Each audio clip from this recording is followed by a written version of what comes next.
ચલો નેક્સ્ટ, સાચા જોડકા જોડો.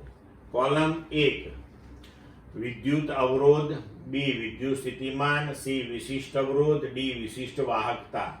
અને કોલમ 2 ની અંદર આપણને દરેકના પારિમાણિક સૂત્ર આપેલા છે, બરોબર. હવે એ પ્રમાણે આપણે જોડકા જોડી અને સાચો વિકલ્પ લખવાનો છે. તો હવે જુઓ, પહેલા આપણે લઈએ વિદ્યુત અવરોધ. તો વિદ્યુત અવરોધ R બરાબર V બાય I. V એટલે વોલ્ટ અપોન એમ્પિયર. તો R નો એકમ થશે વોલ્ટ અપોન એમ્પિયર. વોલ્ટ એટલે જૂલ પર કુલમ પાછું ઇન્ટુ એમ્પિયર. હવે કુલમ એટલે પાછું એમ્પિયર સેકન્ડ. તો joule upon ampere square into second. તો જૂલ માટે આપણે લખી શકીએ m1 L2.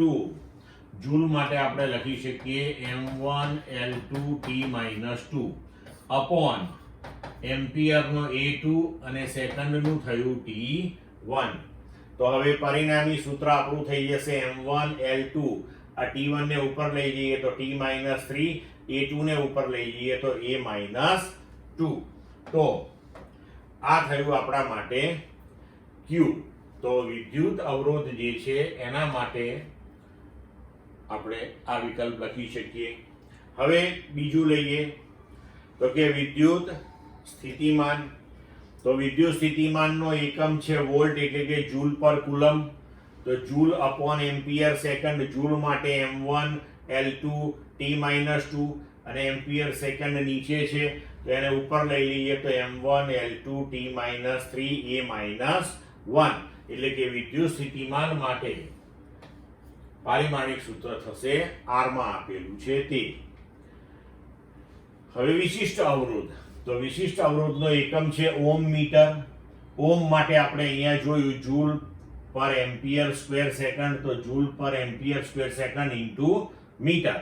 હવે એનું જે પારિમાણિક સૂત્ર છે એની અંદર તમે મીટર એટલે કે L1 ઉમેરી દો તો થશે m1 L3 T-3 A-2. એટલે કે આપણો વિકલ્પ થશે અહીંયા આગળ C સાથે P નું જોડાણ, બરોબર. હવે વિશિષ્ટ વાહકતા. તો વિશિષ્ટ વાહકતાનો એકમ જે છે તો વિશિષ્ટ વાહકતા જે છે એ વિશિષ્ટ અવરોધ જે છે તેનું વ્યસ્ત છે.